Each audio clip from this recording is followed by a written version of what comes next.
Prostate होता क्या है और इसके प्रमुख क्या कारण होते हैं? प्रोस्टेट को प्रसुत्व ग्रंथि कहते हैं, जो मेनली मनुष्य के पेशाब की जो थैली जिसको बोलते हैं यूरिनरी ब्लैडर, उसके नीचे होती है। और इसके कारण कुछ हार्मोन सीक्रेट होते हैं जो मनुष्य के आगे जो कंसीव करने में और है स्पर्म के साथ में उसको न्यूट्रिशन देने में वो काम आते हैं। कैसे लक्षण कैसे मालूम पड़ते हैं सर प्रोस्टेट के? जो गदूद होती है एक नॉर्मल आदमी के अंदर सभी के अंदर पाई जाती है और इसका जो वज़न होता है वो 10 से 15 ग्राम होता है।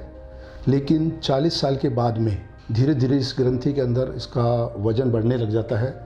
उसे 15 ग्राम से 20 ग्राम, 25 ग्राम, 30 ग्राम, 40, 50, इवन हमने 100 ग्राम, 150 ग्राम तक भी देखी हैं। ये उम्र के साथ धीरे धीरे बढ़ती जाती है। बढ़ने के साथ में लक्षण आते हैं। तो सबसे पहला लक्षण तो इसमें पेशाब के अंदर रुकावट आना, पेशाब की धार पतली होना, पेशाब करते हुए थोड़ा सा जोर लगाना, बार बार पेशाब जाना, दिन में जो 3 या 4 बार जा रहे हैं तो 5 से 6 बार जाना, रात को बार बार पेशाब करने के लिए उठना, पेशाब की धार पतली होना, या ज़्यादा जोर लगा कर पेशाब करे तो पेशाब इसमें रुकने की भी संभावना होती है। और जब पेशाब की इच्छा होती है तो उसको कुछ देर अगर नहीं जा सकते हो तो रोकना भी बड़ा मुश्किल होता है। तो मरीज़ को लगता है कि मैं तुरंत पेशाब जाके करके जाऊं। पेशाब करते जाने के बाद में तुरंत पेशाब भी शुरू नहीं होता है, जाके थोड़ी देर उसको बाथरूम में रुकना पड़ता है, उसके बाद उसका यूरिन आना शुरू होता है। यह इसके प्रमुख लक्षण हैं। सर प्रोस्टेट में क्या किस तरह की तकलीफ होती है? मरीज को यही होता है कि एक तो पेशाब आता नहीं है और एक आता है तो बहुत कम आता है, धार बहुत कम होती है और बार बार जाना पड़ता है। तो जैसे उसको मरीज़ को ये लगता है कि मैं तुरंत प्रभाव से उसको अगर कहीं भी बस में चल रहा है, ट्रैवलिंग कर रहा है, ट्रेन में है, अगर वो यूरिन नहीं करने जा पा रहा है तो उसको बड़ी परेशानी होती है और उसको लगता है मेरा यूरिन निकल जाएगा, तो वो रोक नहीं पाता है। और जब करने जाता है तो जाते ही पेशाब शुरू नहीं होता। फिर उसके बाद पेशाब की धार आती है, एक बार ऊपर जाके फिर नीचे आ गई, फिर थोड़ी देर फिर ऊपर आके फिर नीचे आ गई, या धीरे धीरे पेशाब की धार बहुत अच्छी तरह से नहीं आती है और फ्रीक्वेंसी उसकी बहुत ज़्यादा बढ़ जाती है। दिन के अंदर यूरिन करने की और रात के अंदर करने की, ये दोनों बहुत ज़्यादा बढ़ जाती है। और मरीज़ को हर टाइम ये लगा रहता है मेरे पेशाब आएगा, अभी पूरा पास नहीं हो। एक ये रहता है कि पेशाब करने के बाद में भी कुछ को लगता है मरीज़ को कि मेरे अंदर कुछ पेशाब रह गया, पूरा अभी पेशाब पास नहीं हुआ है। सर क्या यूरिन कम आना या पेशाब बार बार आना ये उस प्रोस्टेट के कारण होते हैं ये इनिशियल स्टेज में? हाँ, इनिशियल स्टेज में देखते हैं कि बार बार आना, कम आना, धार पतली होना और जोर लगाने से पेशाब रुक जाना, और पेशाब के अंदर कई बार जलन भी आ जाती है, उसके अंदर उसको बड़ा अनइजीनेस होता है, हैवीनेस फील होती है नीचे लोअर एब्डोमेन के अंदर, पेरिनियम में और पेट के नीचे के भाग में उसको थोड़ा सा भारीपन, पेन ये भी हो सकता है, कमर में दर्द भी आ सकता है। सर इसका पैरों में दर्द से भी कोई रिलेशन? अगर मरीज के कुछ एक अगर प्रोस्टेट के स्टार्टिंग के जो लक्षण होते हैं उसका ध्यान नहीं दिया जाए तो उसके ये धीरे धीरे बहुत ज़्यादा बढ़ जाती है। जब उसके पेशाब की थैली के बाहर ये ग्रंथि होती है बहुत ज़्यादा बढ़ जाती है और मरीज़ पेशाब नहीं कर पाता तो जोर लगाना पड़ता है, तो हाइपरट्रोफी हो जाती है ब्लैडर की। ब्लैडर जो यूरिनरी ब्लैडर है उसकी वॉल मोटी हो जाती है और उसके बाद में या कहते हैं बहुत ज़्यादा प्रोस्टेट बड़ी हो जाए, उसके बाद में ये न्यूरोजेनिक ब्लैडर के ऊपर इफ़ेक्ट करती है। प्लस ब्लैडर अगर प्रोस्टेट में कैंसर भी अगर हो सकता है, जो भी क्या हिंदुस्तान में अपने बड़ा बहुत कॉमन है प्रोस्टेटिक कैंसर, उसमें भी क्या ओल्ड एज में होता है, तो उसमें भी क्या दर्द होता है, जो कमर में दर्द होना, नीचे पाँव में जाना, रीढ़ की हड्डी के अंदर ये हड्डियों में जाता है और उनको अफेक्ट करके और पाँव में भी दर्द आ सकता है। सर प्रोस्टेट बढ़ने के क्या बेसिक कारण होते हैं? मेनली तो ये हार्मोनल है, प्रोस्टेट का हार्मोन के साथ में है जो टेस्टोस्टेरोन हार्मोन है जिसको मेल हार्मोन कहते हैं। मेल हार्मोन्स की जो निकलता है वो इसके ऊपर एक्ट करता है। मेल हार्मोन से क्या धीरे धीरे ये ग्रंथि बढ़ती है। ये ग्रंथि जरूरी है प्रसवत्व के लिए और अपने जो सीमन का मेजर पार्ट होता है वो यही बनाती है। और उसके पास में न्यूट्रिशन देने के लिए स्पर्म को, उसके लिए एक्टिविटीज़ के लिए इसके अंदर एंजाइम्स वगैरह होते हैं, इसके अंदर न्यूट्रिशन वो सब चीज़ इसके अंदर होता है। तो यह धीरे धीरे टेस्टोस्टेरोन एज के साथ में धीरे धीरे जैसे जैसे इस ग्रंथि का क्या हाइपरट्रोफी होके बड़ी थोड़ा थोड़ा उसके अंदर हाइपरप्लेजिया होता है एक्चुअल में, तो ये बढ़ती जाती है। और बढ़ने के साथ साथ में जब ये इसकी ज़्यादा हो जाती है, थोड़ा सा ये ब्लैडर का जो आउटलेट है जहाँ से पेशाब निकलता है उसको ये कंप्रेस करने लग जाती है, तब इसके लक्षण आने लग जाते हैं। सर प्रोस्टेट क्या मेल्स में ही होता है या फीमेल को भी ये प्रॉब्लम होती है? नहीं, फीमेल में प्रोस्टेट ग्लैंड नहीं होती है, ये सिर्फ पुरुष को ही होती है, मेल को ही होती है। प्रोस्टेट में कुछ ऐसा रहता है कि सर खाने का किस तरह खाना चाहिए? और सबसे बड़ी बात क्या है, आजकल का जो खान पीन है, रहना का स्टाइल है, वो बहुत इम्पोर्टेंट है। क्योंकि अपने पास में देखो, ये तो मान्य है कि कोई भी बीमारी होती है तो आप अपने डॉक्टर से सलाह लें, उससे मिलें, उससे जांच करवाएं, जो डॉक्टर उचित सलाह दें उसके हिसाब से दवाई लें। लेकिन दवाई से पहले जो सबसे बड़ी बात है खान पीने का, खाना पीना की जो है कि थोड़ा सा अपना जो स्टाइल है खाने पीने के अंदर, एक तो हरी सब्जियां, टमाटर, फ्रूट्स, जो एंटीऑक्सीडेंट्स इसमें भरपूर होता है, टमाटर है, ब्रोकली है, हरी सब्जियां हैं, फ्रूट्स हैं, ये ज़्यादा लें।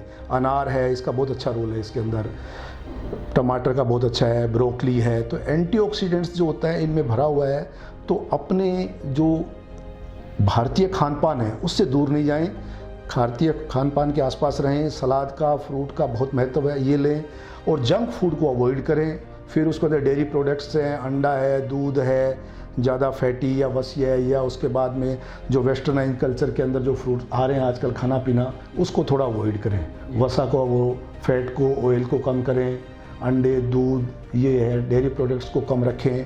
फिर उसके बाद आता है खाने पीने के बाद में पीने का, ये जंक फूड के अलावा कोल्ड ड्रिंक्स हैं, इनको अवॉइड करें।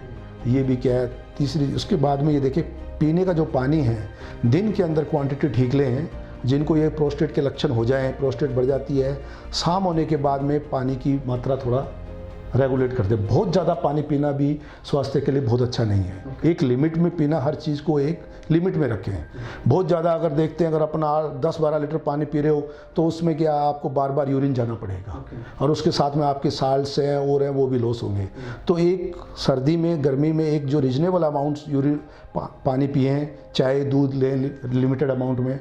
और रात के टाइम में जिनको प्रोस्टेट की प्रॉब्लम हो गई है, ओल्ड एज में है, वो खाना थोड़ा जल्दी खा लें। खाना जल्दी खाने के बाद में 1 घंटे बाद में यूरिन चले जाएं। एक खाने को 2 घंटा सोने से पहले ज़रूर खा लें। और कोशिश ये करें 7 से 8 बजे खाना खा लें, 9 से 10 बजे के बीच में 1 या 2 बार यूरिन करके फिर सोएं। और रात को ड्रिंक्स, कोल्ड ड्रिंक्स, दूध, ये अवॉइड करें। और रात को भी अगर प्यास लगती है तो उठ के थोड़ा पानी पिएं।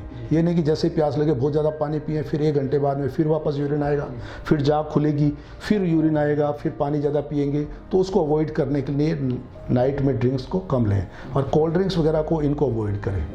सर, इसके लिए क्या उपाय करना चाहिए कि प्रोस्टेट से बचा जा सके?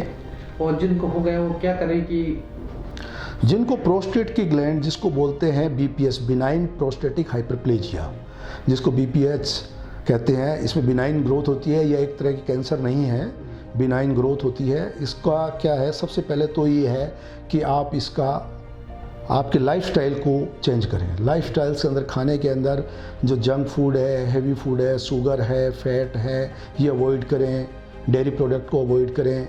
और फ्रूट और सलाद जो आपको डे टू डे एक्टिविटीज़ के अंदर है, थोड़ा एक्सरसाइज, योगा करना शुरू करें। और फल जो आपके आसपास मिल रहा है, ये नहीं है आपको बहुत ज़्यादा कोई विदेशी फल या जो बहुत महंगे फल है वो खाएं। जो सीजन के फल हैं और डेली के जो मिल रहे हैं, उस फल को ऊपर ज़्यादा, थोड़ा सा सलाद भी खाना शुरू करें। और खाने के साथ साथ में सुबह सुबह आपको एक योगा, एक्सरसाइज ज़रूर करें। ज़्यादा वज़न को नहीं बढ़ने दें। वेट बढ़ने से भी इसकी प्रोस्टेट की प्रॉब्लम ज़्यादा आती है, ये भी उसके ऊपर इफेक्ट करेगी। और थोड़ा एक्सरसाइज करते रहें जिससे आपकी मांसपेशियाँ, मसल्स वगैरह सब एक्टिव रहें। और उसके बाद वेट को नहीं बढ़ने दें। फिर उसके बाद खाने के अंदर जो एंटीऑक्सीडेंट है, ब्रोकली, टमाटर, उसके बाद में आपके अनार का बहुत अच्छा रोल है इसके अंदर, इसकी बढ़ने से रोकता है वो।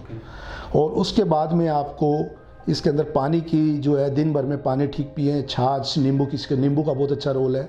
विटामिन C का अच्छा रोल है। पाइनएप्पल का है, मौसमी का जूस है, मौसमी है, ये लें। तो विटामिन C से प्रोडक्ट, ये भी इसकी ओवर ग्रोथ को रोकते हैं और नॉर्मल ग्रोथ को रखते हैं। और उसके बाद में आता है कि इसके अंदर आप इन्फेक्शन है, बार बार पानी नॉर्मल दिन में अच्छा पानी पिएंगे, अच्छी अमाउंट में यूरिन पास होता है, तो आपको जो यूरिनरी ट्रैक्ट इन्फेक्शन, पेशाब के रास्ते में जो इन्फेक्शन है उसको भी अवॉइड करेंगे। और पेशाब में इन्फेक्शन नहीं होने से भी आपको बड़ा रिलीफ रहेगा। और जो इसके सिम्टम्स UTI के साथ एग्रेवेट हो जाते हैं, उसमें भी आपको हेल्प मिलेगी। तो मरीज़ को दिन के अंदर पानी अच्छा पीना चाहिए। छाछ पिएँ, नींबू की शिकंजी लें, पाइनएप्पल, मौसमी, फ्रूट्स, सलाद, ये खाएँ। फिर उसके बाद में है, शाम के टाइम में खाना जल्दी खाएं। खाने के बाद में थोड़ा पानी पी के टहल लें।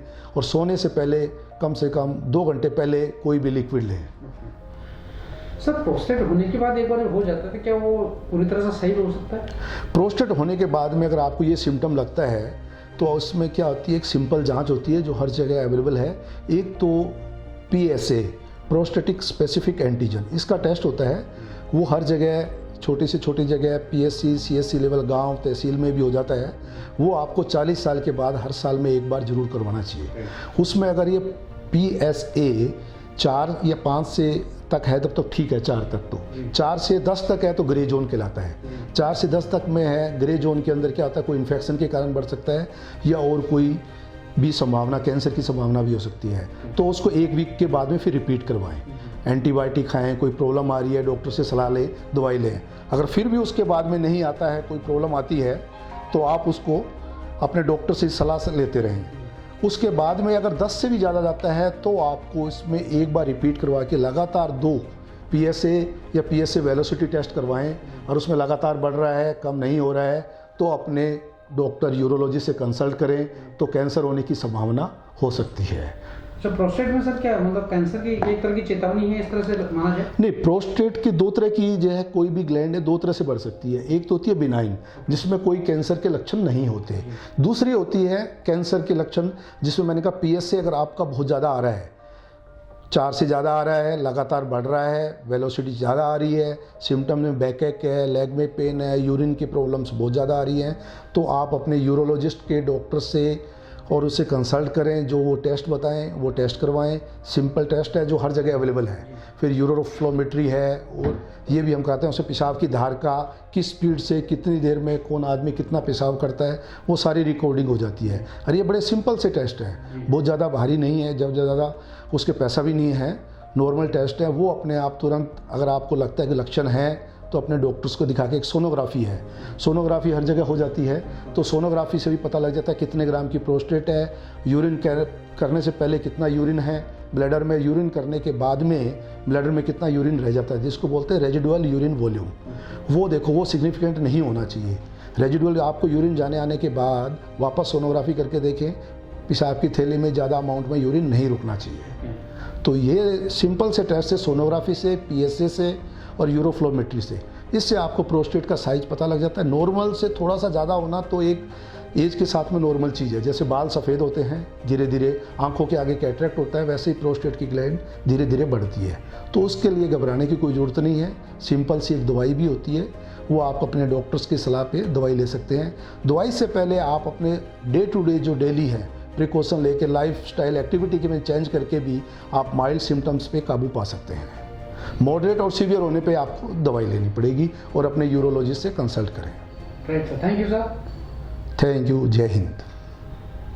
बनी park heart and EECP general hospital US FDA व अमेरिकन हार्ट एसोसिएशन द्वारा अनुमोदित राजस्थान का प्रथम अंतर्राष्ट्रीय मापदंडों के अनुसार हार्ट अटैक के मरीजों का बिना सर्जरी, बिना भर्ती किए EECP द्वारा अत्याधुनिक इलाज।